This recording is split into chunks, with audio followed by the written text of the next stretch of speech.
All right, let's jump right in. Today, we're going to talk about something that sits at the absolute heart of our justice systems, what actually happens after a person is convicted and sent to prison.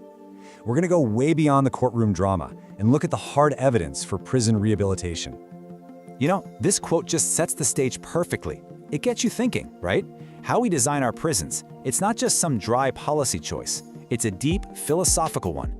It's a statement about who we are as a society and what we believe people are really capable of. Okay, so let's get right into it.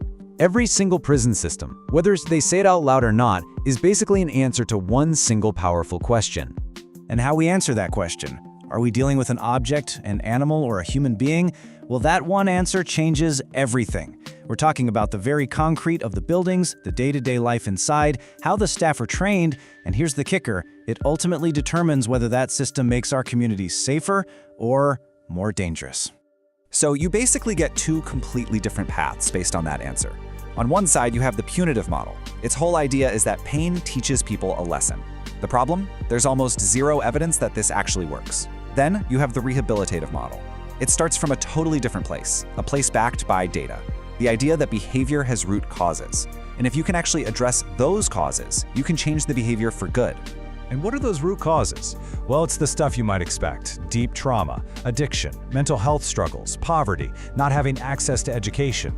Think about it. Punishment doesn't fix a single one of those things. A lot of the time, it actually makes them worse. So a system that only punishes, it's literally designed to fail at solving the very problem it's supposed to be addressing. And that leads to a really critical idea, something that might sound a little strange at first. The punitive system we have, it's not broken, not at all. It's actually a perfectly tuned machine. The issue is, it's been tuned to achieve goals that have almost nothing to do with making us safer. So what are those goals? First, it's about politics. It's about looking tough on crime for voters. I mean, no politician ever lost an election for being too tough, right? And then there's the money. We're talking about an $80 billion a year industry that frankly needs prisons to stay full to survive. When you put those incentives together, you get a system that was never really designed to stop crime in the first place. So what happens when a system is built for the wrong reasons? You get disastrous results. And the numbers here, they don't lie. They're pretty staggering. Okay, here's the big one. 77%. That's the percentage of people who are rearrested within just 5 years of getting out. Let that sink in. 77%. If your local fire department only put out 23% of fires, you wouldn't just say it's underperforming, you'd call it a complete and utter failure. And what's the price tag on this failure? Around $80 billion. Every single year. That's a massive investment for a system that isn't delivering the one thing we actually want from it: safety. And if you want some perspective, look at this. The US locks people up at a rate that's 5 to 10 times higher than other similar democracies. Now, that's not a sign of being tougher on crime. It's a flashing red light signaling that your system just isn't working. Okay, so enough about the problem. Let's talk about the solution. Because here's the good news. This isn't some unsolvable mystery. There's a whole science behind what actually works to help people change and to make our communities safer. A huge piece of this is something called desistance theory. It sounds academic, but the idea is actually really simple and human.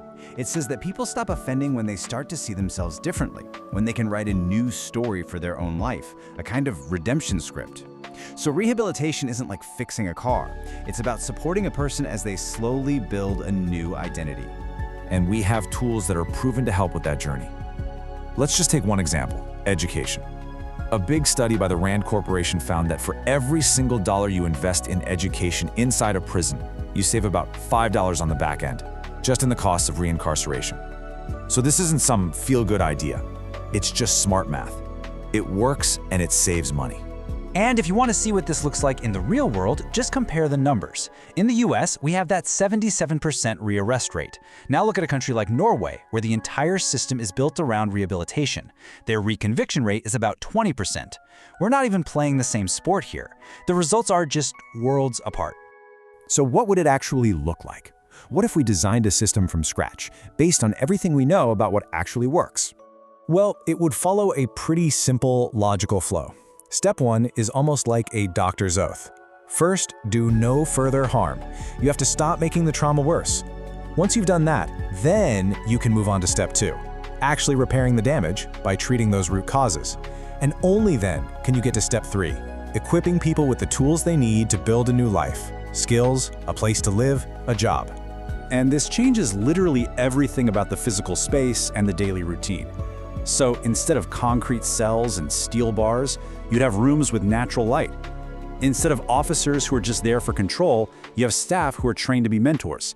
And instead of endless, soul-crushing idleness, you have days filled with meaningful work, education, and purpose. And this part is so important.